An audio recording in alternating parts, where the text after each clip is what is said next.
Okay, recording. We're into summer now, so I imagine our numbers will drop off considerably, but we'll give it a minute or two and see who all shows. Try to get this all done in a semester, but it's hard. There's a lot of stuff here, a lot of material. I try, well, I try every year with my students to get through quote everything, but I usually have to drop a few modules. But today's is not one of them. This is the capstone, so that's what we build to.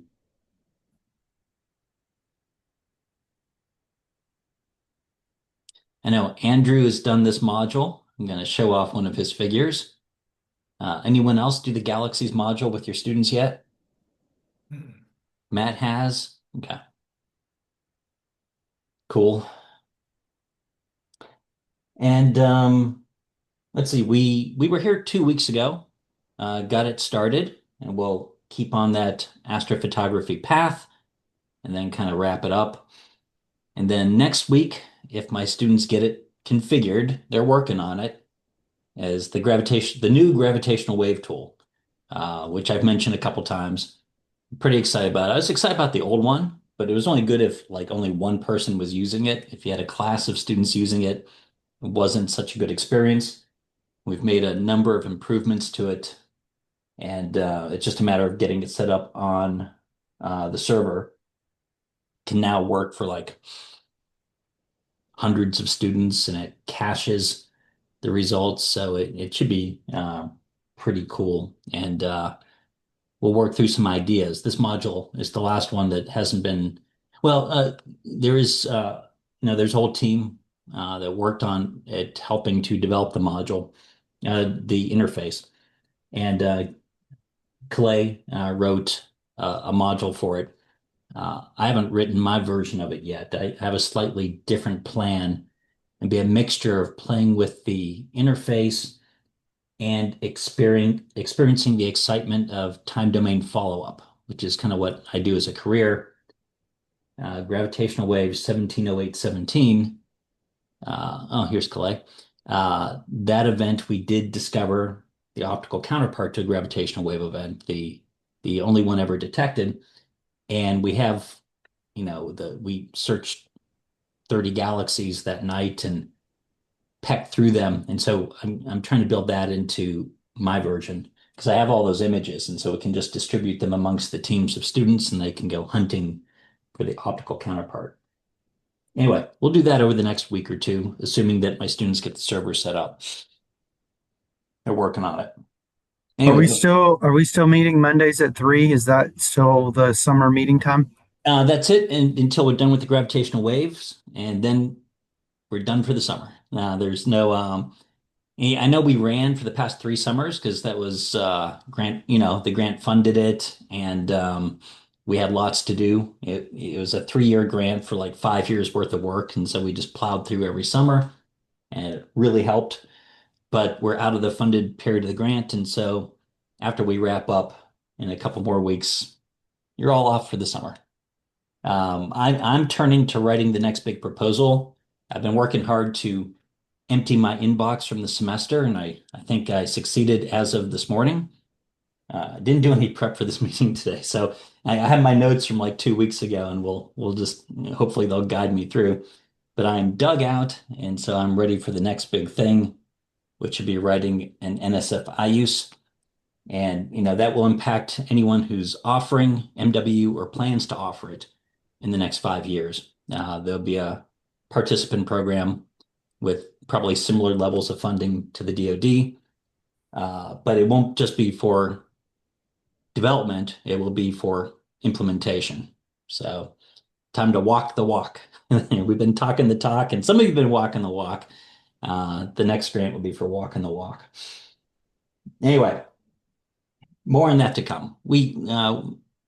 Yeah, I'll send information out, and maybe we'll even have a meeting about it once it gets a little bit farther along. It's not due till July 16th, so still have some time, but that time goes quickly. But I'm meeting with the education research team every week. We've come up with a great education research plan That's really it's like the one we had for Opus and MWU, but it's really perfectly tuned for MWU. So I'm pretty excited about it. So I look forward to get started writing. Anyway, Dan, yeah, go ahead. are is there going to be something for us to commit to or anything with this Yes. proposal? Yeah. Okay. And so there will be a participant program, and so we'll all get to keep meeting, and it will be for implementation, and probably a good chunk of money, but it will be for doing it. And but I don't have any more details yet. I gotta write a little bit, flesh it out a little bit more. Anyone else have anything exciting to report before we dive in? I'm clearly delaying because I didn't prep today, so nothing exciting, huh? Well, Okay. I made a little more progress with my radio telescope, but not Oh enough to yeah. get it working or anything. But I have installed a whole bunch of software and I have a bunch of components hooked up that are Did you get the software working? That was kind of the issue. We met last week, just a few of us, just for chit-chatting, nothing planned. And we talked about this a little bit. And yeah. So I still have this thing. Like this is the thing. There's two main components. I don't know what they are. They're black boxes that are going to turn data into that are going to produce a CSV file somehow. I think this one's this gets radio RTL SDR is radio something software defined well, radio. Dave is here. Dave can answer your questions. Oh yeah, okay, right on. Go for it, Dave. What is this? Well, the SDR is a software-defined radio, but I don't know what that device is in front of it. I It looks this like a low noise amplifier Yeah, kind I of think thing. this Yeah, is that's what it the is. Yeah, amplifier. I think this because It it's is looks got yeah, the it a looks like big higher battery frequency. port. the new elect one. Yeah. It's a good low cost low noise amplifier. Oh, great. What's Yeah. what's the other end of the line? This is a No, I mean the USB. other end of the Oh, line. this is this thing. And what happens is that this thing, Oh, I see. I'll so that you can see it. This thing is gonna screw into the middle of Oh, these. you got one of those. Okay, okay, I Oh, you see. know these. Haha. I've I'm I've gonna pick your I've brain. I've Um, heard about them. I haven't seen one in action yet. So Well, so I started with I told them last week, I was telling Dan and the others, I started with a video that said you could build a radio telescope out of an umbrella. And I was like, I want to do that. That sounds so, so cool. Um, but that then sounds too much like ET. I'm sorry. I got the umbrella. I got the umbrella. I got all the shiny stuff that you put on the underside of the umbrella, and I like did the thing, but then the the instructions were not written for me. They were written for someone who already knows all the acronyms and doesn't need to be explained how like male to female SMAs fit together. Doesn't even really need to have them on the parts list because they already have six of them in their garage. Um, so the parts list was incomplete. The instructions were hard for me to interpret, and I then talked to someone who switched me to this other model using software written in Python. And I was like, great, I know how to Python. But it's on Linux, and Linux communicates with the hardware in a particular way. So after this past weekend, I've just been like installing all sorts of stuff on my Mac to try and make it do it. It's not doing it.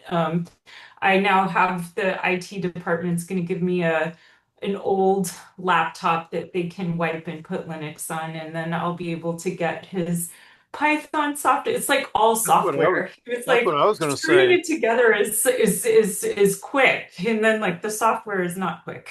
That's what I was going to say. If you're going to run Linux, you might as well just get like the kernel's small enough you can just run it like on a really slow old machine and um, not have to worry about anything. Yeah, that's what so I asked my IT department I was like, do you have any old um, laptops hanging around that could get Linux installed on them so that it can communicate with some hardware? And they said yes, and they're gonna give it to me. The guy who told me about this design or who was like wrote the Python software has it running on a Raspberry Pi. So it would be something analogous as well. Yes, and that's all. That's like all the progress so far. So yeah, I want to learn about the galaxies, so I'll stop Oh no, hijacking. that was not a hint. I was just getting ready. So, No, but all yeah, good. keep I'm pushing done. I'm on. done. Yeah. Are It you like blogging this or tracking your notes or things like as you go along? Be a great project to see how it goes. Yeah, I've so far I've been flailing trying to install things on my Mac. But yeah, I'll keep a record of what I do that ends up working. And like maybe if I can get this, which is apparently easier working, then maybe I can get back to the umbrella one, which was the original inspiration, which I just was like, oh, that's so cool. I want to build a radio telescope out of an umbrella. I want to walk around with an umbrella and be like, this is also a radio telescope. But um You'd be the only one walking around in the rain with the umbrella turned upside down. who says it needs to be raining? I'll just walk around with Yeah, it just to like, as a conversation piece. More people will ask about it if it's sunny, don't you yeah, think? yeah. It's a great way to that you have fair skin, so maybe you're just trying to keep this anyway. Yeah. Yeah, so keep pushing. I'm hoping this becomes one of the projects at Arriva this summer. Yeah, I hope so too. Yeah. All right, so let's see. Where were we 2 weeks ago? We had started Module 7. Here's the Module 7 guide. A little bit about the history, or a little bit about galaxy formation and evolution. We'll come back and hit that a little bit, how you build big galaxies up from little pieces, the bottom up formation. And through a process of mergers and interactions, you end up with bigger galaxies and starburst galaxies and radio galaxies of different types. And yeah, so we'll come back and hit all that. Am I missing a figure? No. Okay. So normally with my students, I start with that, and then they pick their galaxies. And we talked about this last time as well. We have normal spirals, we have starbursts, and I think the one that we're doing is, yeah, the one that we're doing that as an example is a starburst, the sculptor. That we'll be looking at other things. Triangulum's one of them, some others on some of these lists. What else? We got Seyferts, galaxies, they're both starbursts and Seyferts, dwarfs, and ellipticals, and lenticulars are thrown in with them. Lenticulars are just like ellipticals, just with a little bit of maintained a little bit of ordered motion, but otherwise the same. And radio galaxies, famous things like Fornax A and Virgo A. I think Fornax A is one of the examples we'll look at as well. And so each team picks one of these. Again, as I've mentioned before, throughout the semester, we do cahoots, like maybe once every class, or sometimes we miss a class, but normally we do it for the reading. So they do the reading, and then they compete for the Kahoot points, and then they cash in those points to get first dibs on their observational targets. It works out really well. And most of them do spirals and starbursts and pretty things. It's hard to get them to do ellipticals and radio galaxies, but you want to try to encourage a little bit of coverage in the diagram there, or come prepared with, usually you'll get stuck doing the elliptical. So I always try to do one as the instructor as well. Okay. And, they put in the observations, LRGB and H alpha. And then they come back and they make their stacks, and we were processing it last time. It's not, that's Fornax A. It's this one, NGC 253. And that's as far as we got. If you're here 2 weeks ago, you remember it starts kind of ugly. Though I don't know, most students would look at the initial one and be really happy with that. But of course, we take it to the next level here. So it's getting pretty good right now. What we did was the LRGB combination, where we link everything to Loom and we calibrate the red, green, and blue photometrically using the background stars and catalogs. And then played with the scaling, put in mid-tone, adjusted brightness and contrast settings. And then the other thing that we did last time is we learned about how to deal with extinction in galaxies. We'd already learned how to do that with like star forming regions and star clusters, even, and star death regions. And in this case, first you look up the Milky Way extinction along the line of sight using the NED extinction calculator. Talked about how to do that. Just type in your coordinates and you take the B extinction magnitude and subtract off the V extinction magnitude. That's the quantity E of B minus V that we use to adjust the dust correction down here in photometric calibration. The Since I think I reloaded this, it's kind of forgotten, but it has been corrected. I guess if you leave it unattended and come back, if Vladimir resets a few things, then you lose some of that information. So it didn't hold for 2 weeks, but it's in the corrected state. You may remember it started out really brown, and we figured out the correct amount. So you take the Milky Way extinction and then you add some extra, a lot extra, to correct for dust in the host galaxy. I gave kind of two numbers to check. The Milky Way extinction plus 0.312 mags and the Milky Way extinction plus 0.753 mags. It's usually somewhere in that range. The plus 0.753 corresponds to 50% more light being blocked in the B band than the V band. And once you go beyond that, you just kind of don't see the star. So there's no point correcting for more dust. Though you can have kind of lower density concentrations. We looked at the triangulum, the outskirts of the triangulum. Triangulum's in the local group and it's really big. This is just a small piece in the outskirts. In this case, the smaller amount, the Milky Way plus 0.312 seemed to be a good correction, but you can play in that range or a little below, a little above until you're happy. I think that's where we left off last time. Does that all sound familiar? Okay. So But you only sent the 253, so we don't have that's right. this in GC Yeah. 604. Okay. Okay. Yep. I have a few All other good. examples, but I figured I'd just send you one to follow along. Then I can show a few things quickly. Okay, that's where we left off. So what's left? It's the H alpha layer and the infrared layers.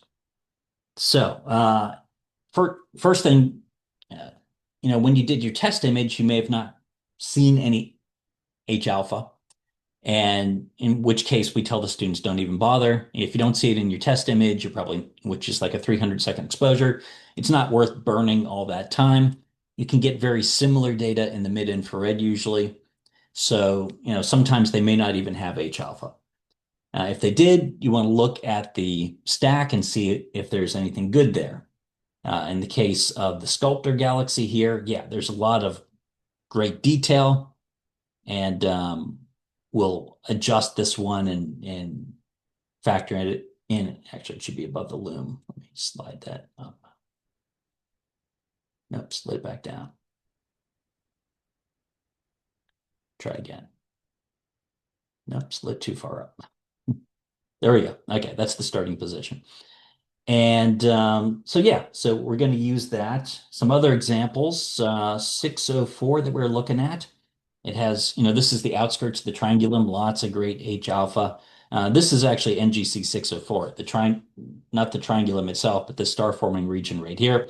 It's actually bigger than anything in the Milky Way, bigger than Tarantula in the LMC. It's the biggest star forming region in the local group, so it's a fun target. And you can see there's all sorts of little H alpha, so definitely going to use that. In fact, I think it's already been incorporated here. If I turn it off, you can see, it disappeared. There's actually still a little hint of it here, just from the LRGB, some of it shining through. But, we image it in the H alpha band and stick it back in so it can get really accentuated. And I have another example here, M83. Here's M83. And it has some good H alpha information. You see lots of star forming regions. And so if I turn that on, this one's already been tuned. And so you can see now it lights up like a Christmas tree with the lights strung all throughout it. Yeah, this one's actually, you can see the spiral density waves. As the spiral density waves work their way around the galaxy, um, I'm trying to remember how it goes here. It runs into here and you get star forming regions. You get new stars and star forming regions and dust. Because when you get new stars, it makes dust and it heats up the surrounding gas. You get star forming regions, and those die out, and then you see this kind of the blue. This is how long the blue stars live before they die. And so you have the spiral density waves working their way around. You always see coherent structure in face-on spirals. You see the dust lane and the star forming regions and blue stars, kind of on the trailing edge, going from the trailing edge. Anyway, that's not part of the lesson, but. Okay, so those would use those. Though sometimes your more distant galaxies, you Hey, do. Dan, Yeah, go ahead, this is totally tangential, so I please. apologize in advance. But the picture you have of Virgo A with the jet Yeah, in the activity, can we yes, can we see that with Skynet if we take pictures of it? yes. I think Virgo A is on the list. There it is. Yep, under radio galaxies. So, and I think you can even see the jet. I haven't tried it yet, actually, in the optical, That would be so cool. but I don't think it's hard to image the jet in the optical. Yeah, there's an image somewhere here of Virgo A.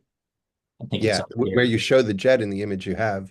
Yeah, and they've color coded it here, but I think you can see it. I think you can even see it in the DSS image of Virgo A. Yeah, I'm sorry to draw you on a tangent. No, no, that's great. Okay, and but so if it's far away, you may not have H alpha, or if you're doing an elliptical, like here's Fornax A, and yeah, you get a little emission here in the H alpha band, but really that's just the stellar content. It's emitting thermally, and so some of it will be in the H alpha band. It's not like extra emission. The elliptical galaxies don't have active star formation, and so they don't have, H alpha. You'll have like thermal emission in the H alpha band, but it's nothing real, so no need to incorporate it in that case. Okay, so let's go through the process of adding it into our sculptor galaxy. If you have it from before, or if you loaded up the file I sent around, you can follow along. We're going to add into H alpha, and then we'll do the Spitzer. Okay, so the steps.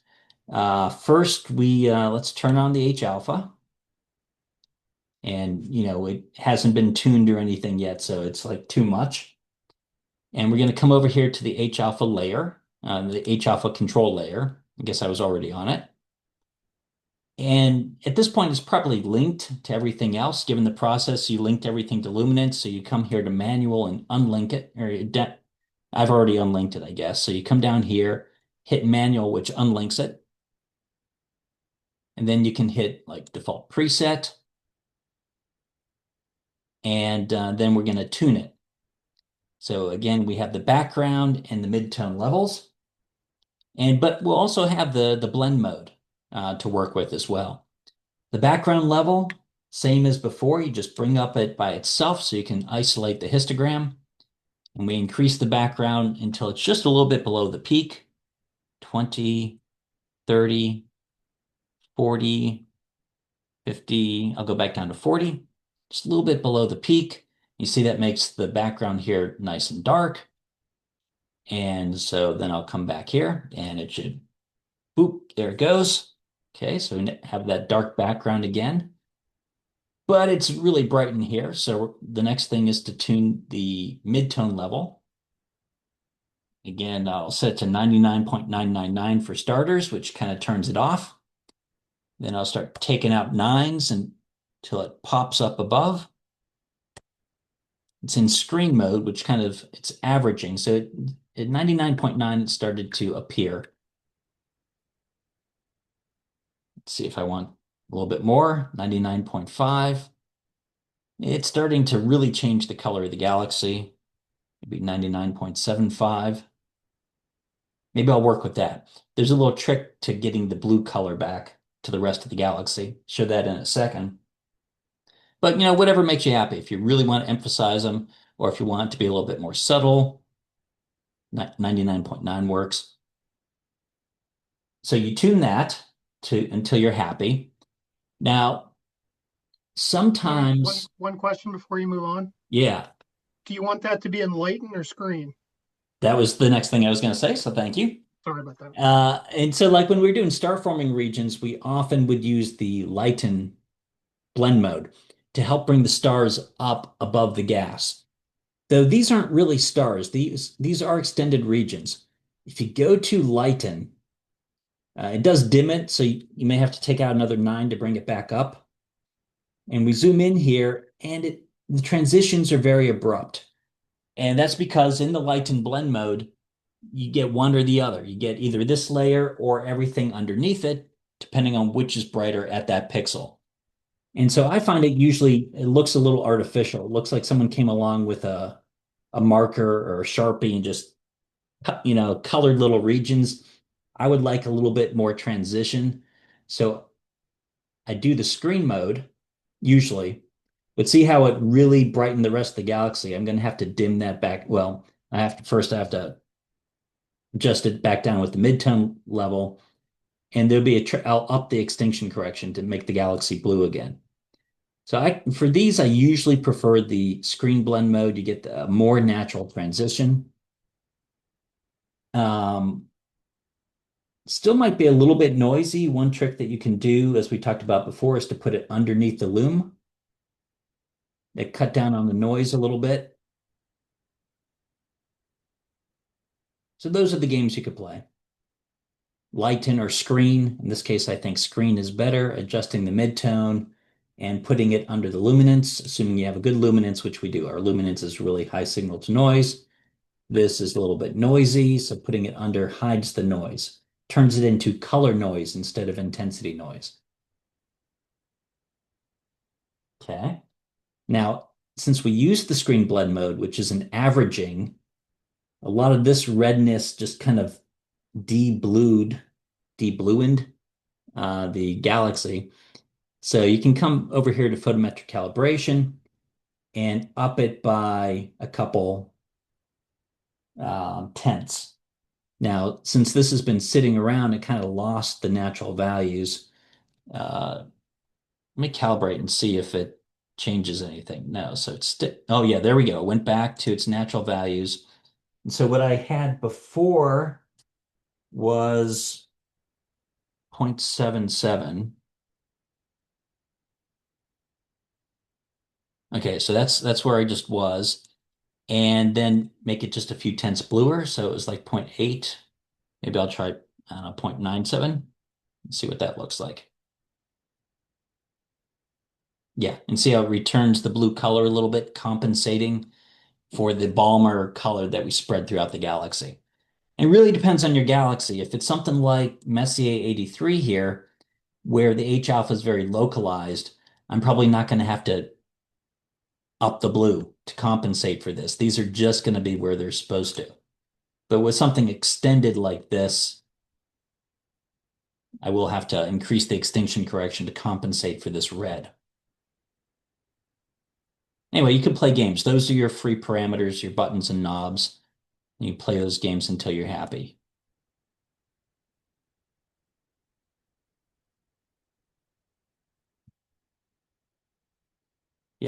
Yeah, whatever. Okay, so that is H alpha. Questions about that? Okay. Then the last bit is the Spitzer. And we have a couple different cases here. Remember, what Spitzer is showing you is star-heated dust. The H alpha regions, that's star-heated gas. So on galactic scale, sometimes they overlap completely. Sometimes there's some separation. Particularly with the galaxies that are closer, we get a little bit more detail. You can see some separation. You can use, the best thing to use is Spitzer 8. And I'll show you that here. Here's Spitzer 8. And we talked in previous, meetings how to go into the Spitzer archive and grab data. So here's the Spitzer data for this. Didn't cover the whole galaxy, And we have a little bit of a artifact because it's so bright. Actually, it's a double artifact, but you'd be surprised what you can use. Once I dim this down, you won't see the artifacts and the outskirts won't matter as much as this kind of central star heated dust. And I colored it with the heat map. You can use the cool map, try different things, see whatever works. But we go through kind of the same process. I'm going to turn it on. And at first it's gruesome. That's okay. And then we go to its control layer, put in manual mode because it's been linked to luminance. And, then maybe the default settings. I guess it was already there. No, there it is, default settings. And now we're going to go to that layer and set the background. See how the background's really high. And so let's try 10, 20, 30, 40, 50. I think 40 is just a little bit below that peak. Nice dark background. Go back to the combination. There it goes. Now we just have to dim it down. So let's try the same trick, 99.999, which will essentially turn it off. And then we'll ease it back in. Take out another 9. Yeah, now it's starting to pop back in there. That's actually looking pretty decent. Except I can still kind of see a little bit of the artifact here, so I'm going to dim it just a little bit more. Try to get rid of that artifact. That's maybe too much. The artifact is what you're referring to in the center, Dan? Yeah, I'm trying to remember. There's a trick. Like that overexposure part? Yeah, Is that's that- actually not what I was referring to, but there's a way to get rid of that. I don't think it's in I'm going to see if it's in my notes here. It's not, but I'll probably be able to remember it on the fly. I was referring to, Oh, the jet-like thing. Yeah, yeah, gotcha. Okay, sorry. no, I'm trying to make it show again. There it is. You can see it here. So I'm going to up this, just enough to get rid of it.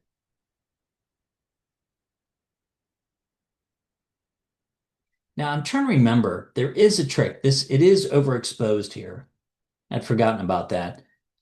And the way to do that, yeah, I remember. Kind of what you want to do is set the saturation level above the brightest pixel, if I remember correctly. But it won't let you put in more than 100%. So you can switch to percentile mode. I don't know. I'm just gonna like double that. So put an 8 there. Yeah, so now I put the saturation at 823 instead of 423, and just you can try whatever. Maybe it's 900 or something. But see how that dimmed it down? And if I come back here, that should, yeah, see it dimmed it down a lot. So the way to do it is to go from percentile mode into actual pixel value mode and then edit the saturation level, increase it, and that will decrease that central brightness. Maybe I'll go even higher. Oops, and it'll refresh. There we go. And then you may need to adjust the mid-tone level, but you have to do it in pixel value instead of percentile if you want to change it. Maybe up that a little bit. Dim it down a little bit. So there you go.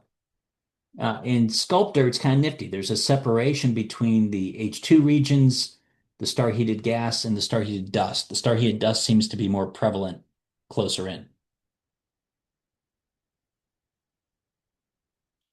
I can still see a little bit of that artifact there, so maybe I want to go lower. I don't know.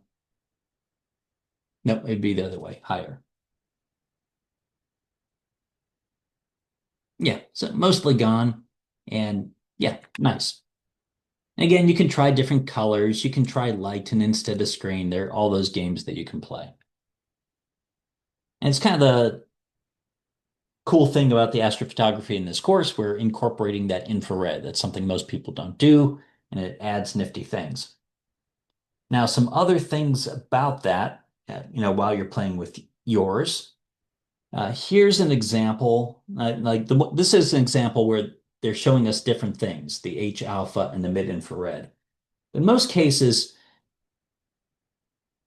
the new stars are heating the surrounding gas and surrounding dust, and it's kind of co-located.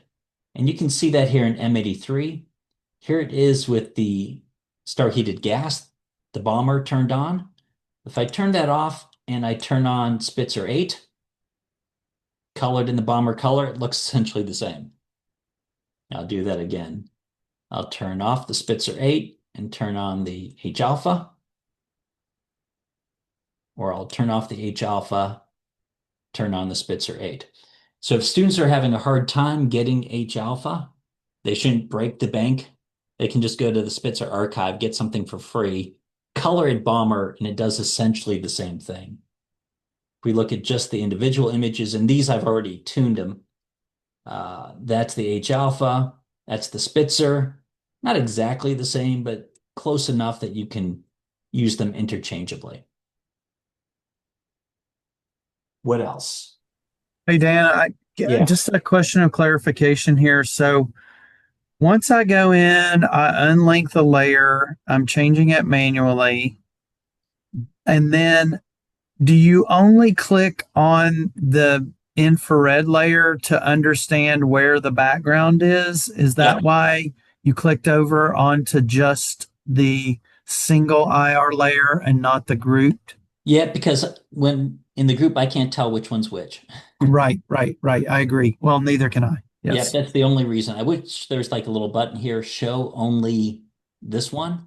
Maybe I'll ask Right. Josh to add it, and then you wouldn't have to hop back and forth. You could just do it all on the screen. I think that would be a good addition. Yeah, I guess my question then would be, once I determine that the first time and then go to the group, when I'm changing the background, midtone, saturation, I don't need to go back to the IR. No. Is that okay? I just Yeah. want that's what I thought, just Yeah. making sure. It's Thank just you. to set the background, trying to, because you want to get a little bit below the peak, which Yep. peak corresponds to the background level. And I can't distinguish them here. That's the only reason I'm sending you over here and clicking. Righto. I don't like it, but a button in here could make that better. All right, one Th- more. I have a quick Yeah, go question. ahead. I got mine into a weird state that has colors that are crazy looking, but when I click on the first layer on the I guess infrared, that's the Spitzer, the Yeah, first yeah. um because of the probably atrocious background and contrast that I'm using, the two or three actually little holes are really apparent. Like it looks like a frisbee. Oh, in here? Well, no, kind of off to the side, if you were to make it, well, okay, I'm gonna attach a screenshot at the risk of showing all of you how atrocious mine currently looks. But it has, okay, so that's in the chat. There are these two really pronounced holes in Oh, um yeah. in the Spitzer, and you were saying something earlier about how you see something about the lifetime of the blue stars from like how long it takes them to migrate from their formation region to the edge, or did I mishear that? No, I think that was a particular galaxy that a central star Oh, Wars galaxy, because a dwarf went right through the middle of it, and you I have see. I see. expanding. Okay. I don't know why the dust is warmer in the central regions here. Um, Maybe there's H alpha as well, but it's being hidden by dust, by this dust. Mhm. But yeah, in this case, I would increase your midtone level to tamp it down so it doesn't Mhm. look so egregious. But it really is just the spiral arm structure that you're matching Okay. there. Okay. Yeah, Cool. it has funny spiral arm structure in the interior. Mhm. Okay, and the last example, this one's kind of cool. This is Fornax A, and it's an elliptical. Actually, it's a lenticular, I think. And this is nearby, probably spiral, and they're probably interacting. And here I have both Spitzer layers. I have 8 and 24. Or you could use Weiss 12 and 22 if you don't have Spitzer. And so Weiss 8 is warm dust and Weiss 24 is cool dust. Let me turn on the warm dust first. I think it's this one. And I have it colored with the warm palette. And you can see the dust lanes that we saw in the elliptical, they're warm.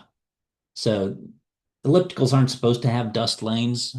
Sometimes they do because they just, well, this one's a giant elliptical. It gobbled up some spiral fairly recently.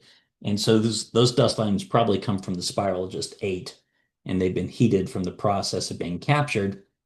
And you have some of the dust here is glowing as well. So there's been star formation triggered in here, warming up the dust. But look at all the background galaxies that have warm dust in them.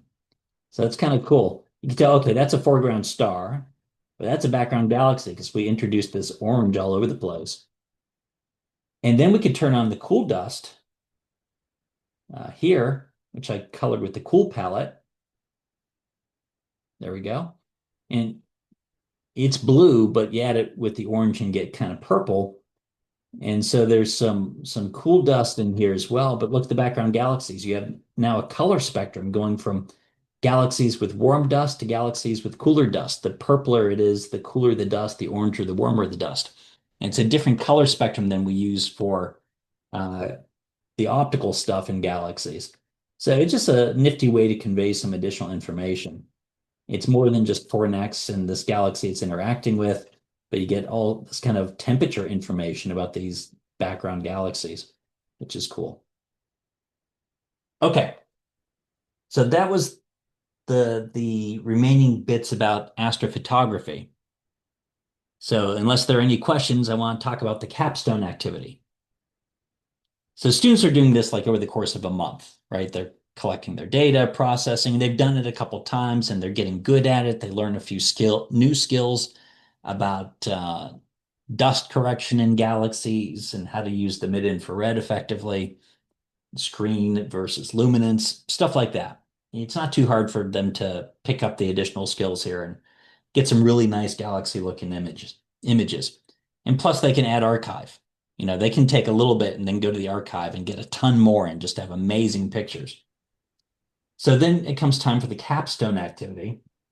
And I do this during the final Dan, exam. Yeah. can I ask you a question? How long Yeah. are your typical exposures for these?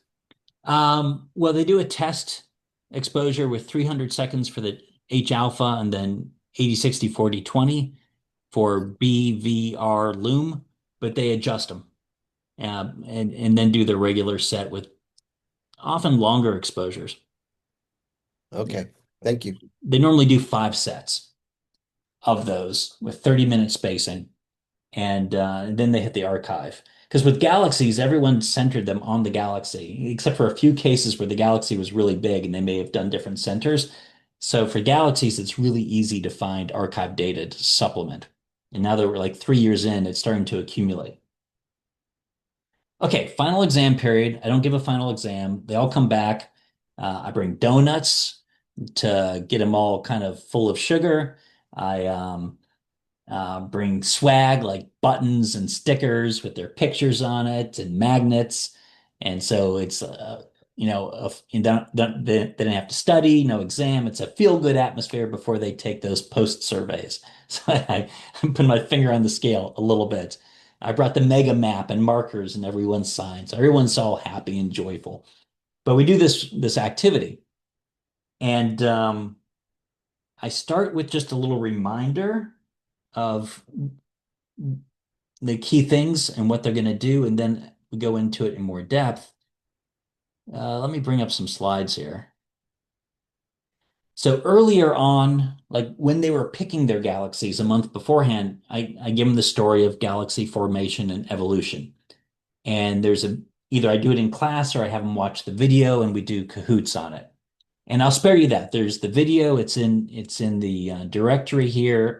Nope, that's our directory. It's in the YouTube directory. It's linked in the lab, and it goes through the stuff in more detail. Oh, I forgot to mention, after they do their optical, they also do an on-off spectrum looking for H1 emission, and they do a map looking for synchrotron emission.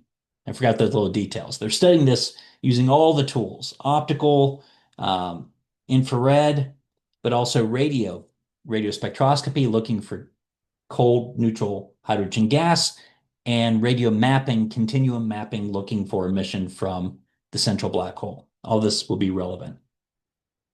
Okay, so back to the slides here.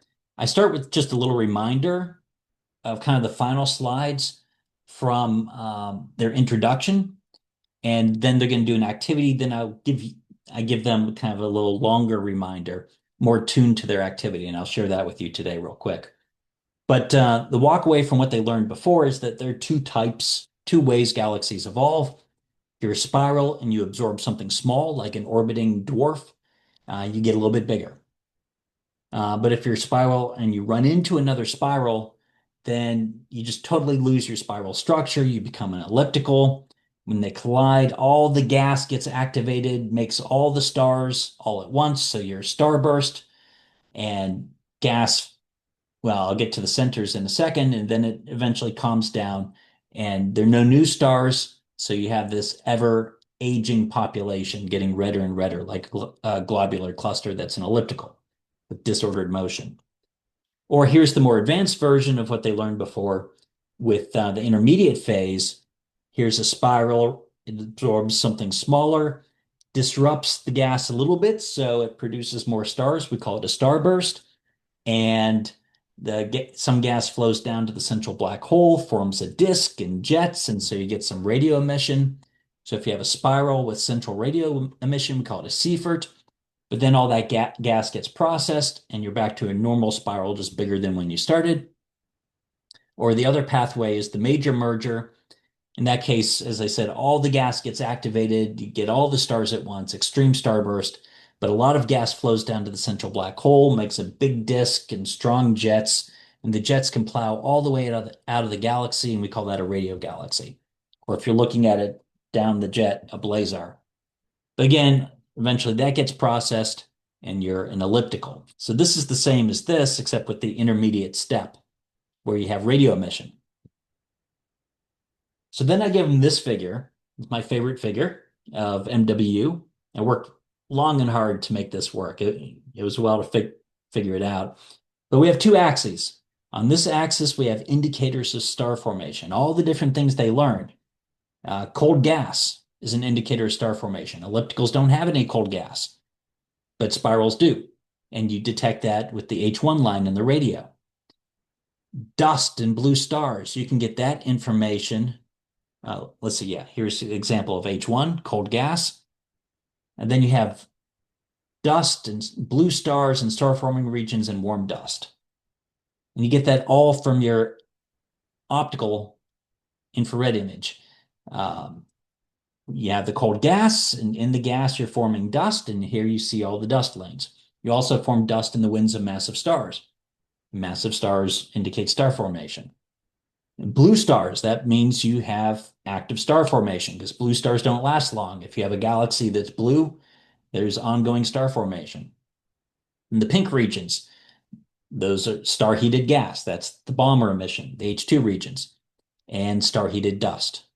So those four plus the radio signature are your indicators of star formation. Then on the other axis, how bright is the synchrotron emission from the black hole at the center? And for that, they do a radio map and see if anything is there. So those are the two axes.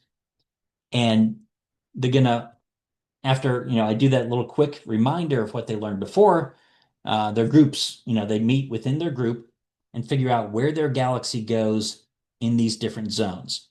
And they kind of know what zone they're in, though some of the galaxies are currently slightly misidentified. It's something I hope to improve on next time.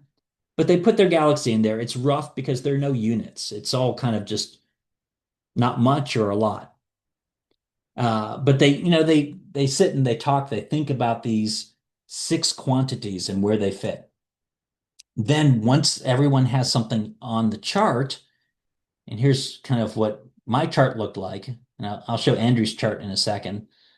But they all have access to this Google Doc and they position their galaxies. Once they do that, I pair them up.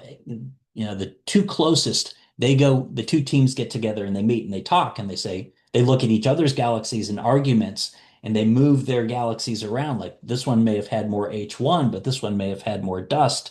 And this one's synchrotron bright, but this one's not as bright. And so they adjust. And really, the adjustment, where it lands in the plot doesn't matter that much. It's the process of them talking and debating these quantities. Then after that, I take pairs of four close together. No point doing far away because they won't move much, but close together so they have to really get into the nitty gritty. Well, my galaxy has a little bit more warm dust than yours. And so I'm going to move it this way. And they all agree and they adjust their four galaxies.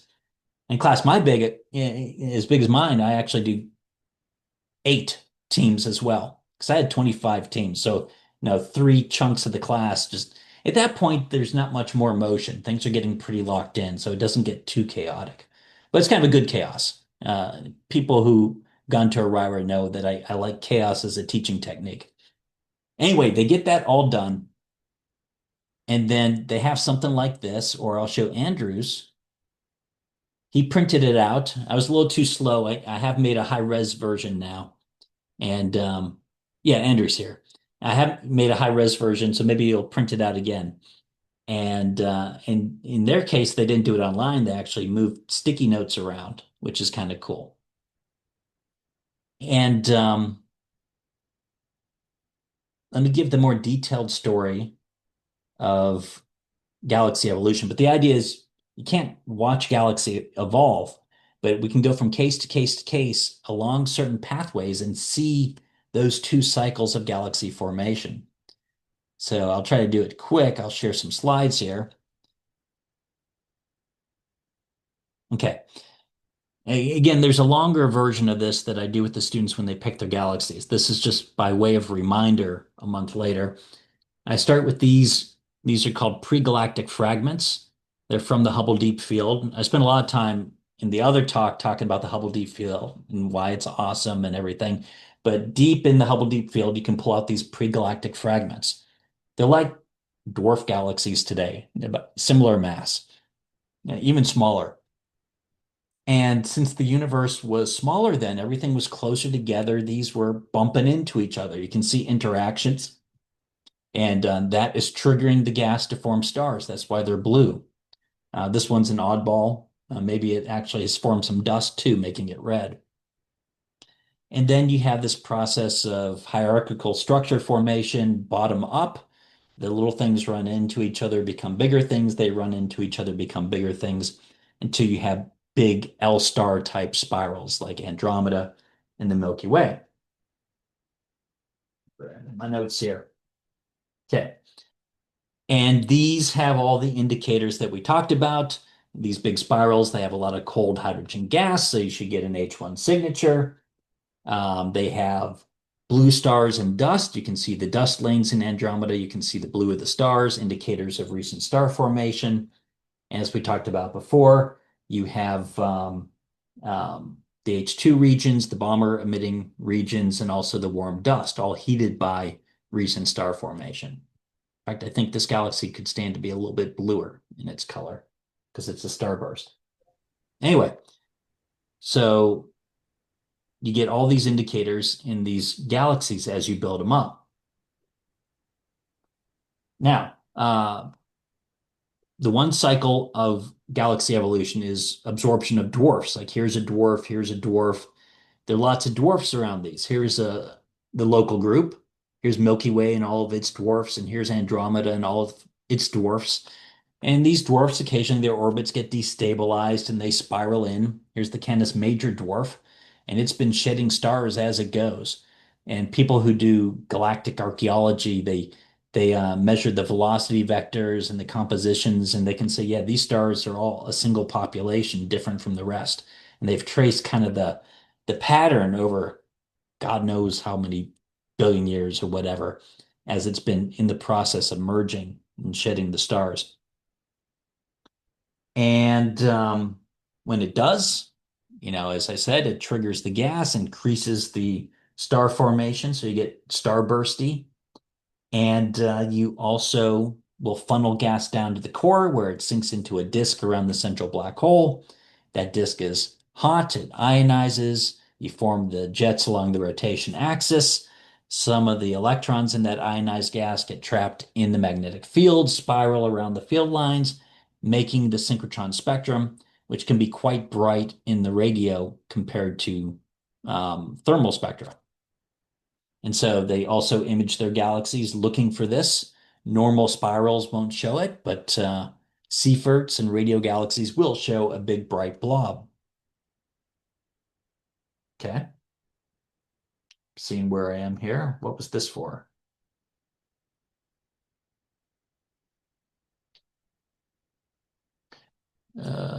Right. And so that's, yeah. And then you end up, yeah, that's right. Then everything calms down. Eventually the starburst settles down, the radio emission settles down. You end up with a spiral that's just a little bit bigger. You can also have close encounters.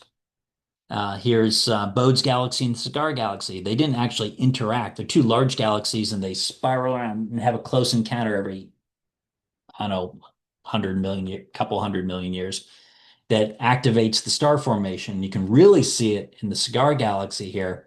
It had a huge burst of star formation, extreme starburst on its last pass, and then the massive stars, they all form at once, they all blow up at once. And you have a galaxy-wide supernova party, and it blows the gas up out of the galaxy and emits an H alpha. So that's an example of extreme starburst by close encounter. And then you have the case of direct merger. Best example is Cygnus A. You can't see it very well. It's not one of the targets I have them do, but these are two spirals running into each other, and the red is the radio. And so you have the radio emission right from the disk jet structure at the base, but also the jets plow out outside, way outside the galaxies, making these extended poofy structures. This bit can vary on a timescale of weeks, months, and years. This part is constant. And so this is Cygnus A. We use it as a calibration standard in the radio because it's mostly at extended constant emission. Yeah, and again, if you look at it edge on, that's what we call a blazar. But then they settle down. The star formation stops. There's no more gas left. They use all the gas, and so you just end up with an aging population of stars that get white and then red, like a globular cluster, and we call this an elliptical. It's totally disordered. It's elliptical if it maintains some spiral structure like this one. It's a lenticular. And ellipticals are boring unless you happen to be at the center of the party. This is the Virgo cluster, and Virgo A is right in the middle. And so it keeps eating galaxies. And just there's so many galaxies there that occasionally eats it. So the interesting ellipticals are the cannibalistic giant ellipticals, and they have some spiral properties because they're sloppy eaters and they dribble their spirals all over their mouths as they're eating. So anyway, and then I summarized the two scenarios again and the figure, and they've already positioned all their galaxies. So at this point, and I know I'm in the final minute, might go a minute over or so, but I'm essentially at the end there. This is where you have to perform. You got to tell a story. And here, I'll put up Andrew's here. So unfortunately, you didn't have any here. In mine, maybe I'll put them both up. There's that one, and here's mine. Nope. Nope. Well, that got real tiny.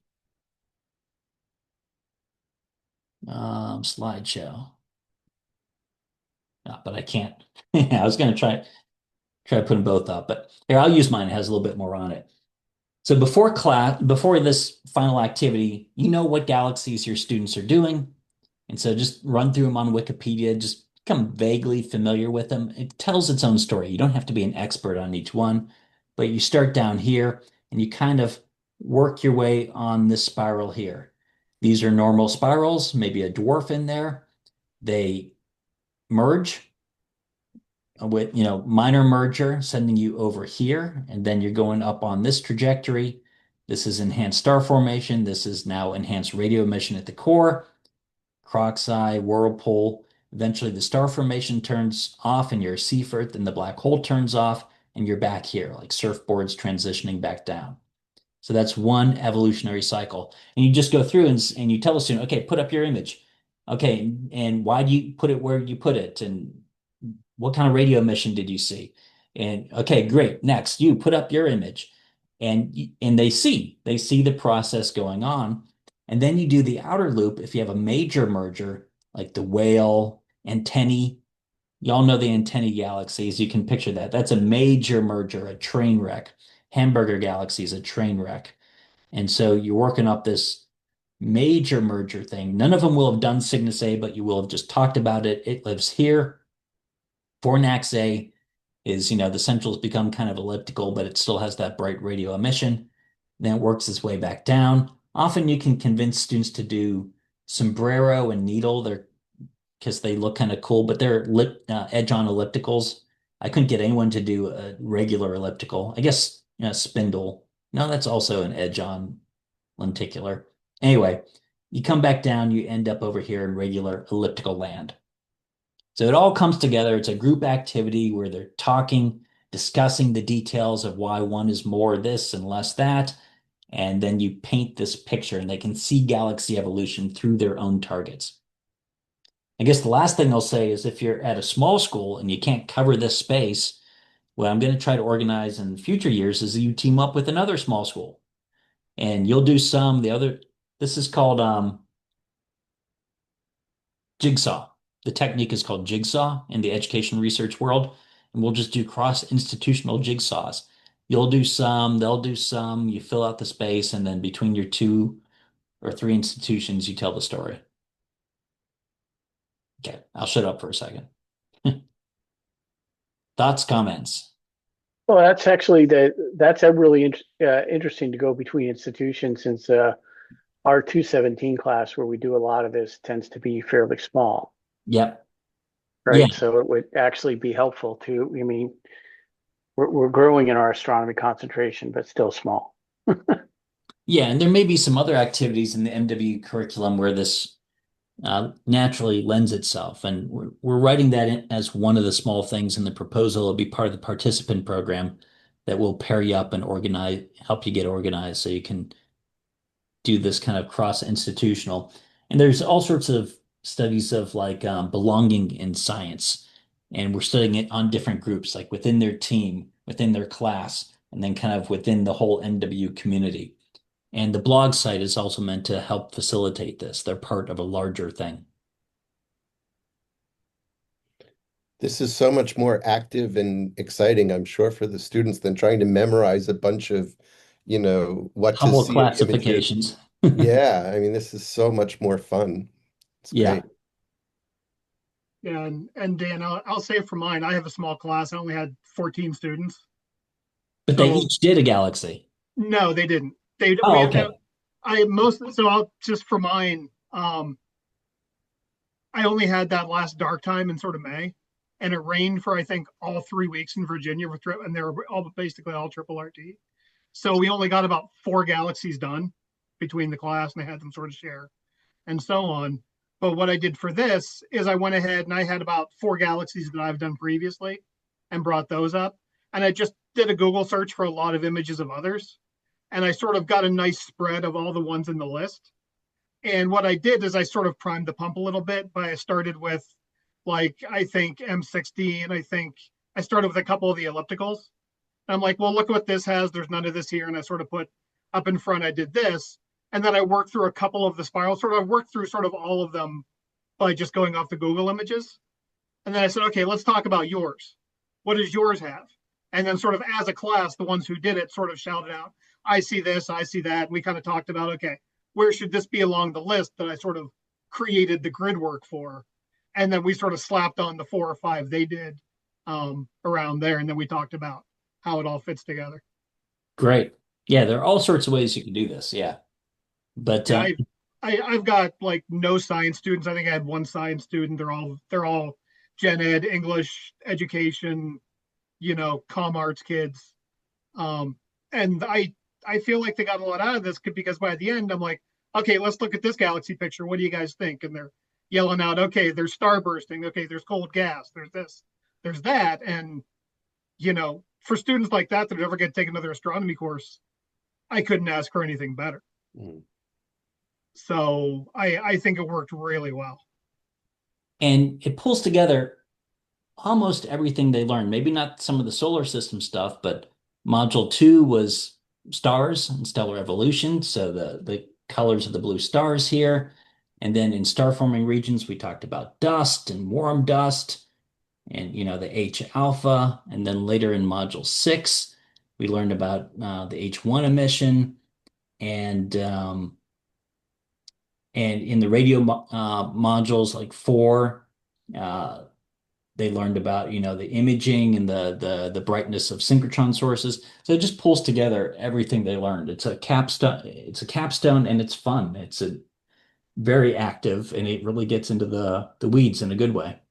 Yeah, I had to skip 4 and 5 because there's just no time to do Yeah. those. Yep. Understood. So those are the two I decided to skip, but it worked really well in terms of I could say, okay, remember your clusters. What color were the youngest clusters of stars? What were the oldest?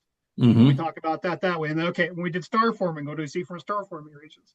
And then could really tie that back in with sort of modules 2 and 3. And then we talk about the radio we did in what I call 4, which is actually our 6, and then go through the what I call 5 for 7. Just again, it's Hmm. easier. Yeah. And it really did do a really good job of tying in the rest.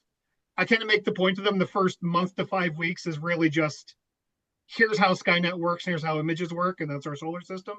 And then Hmm. everything from there sort of builds to really this project when it comes down to it. So it works really well.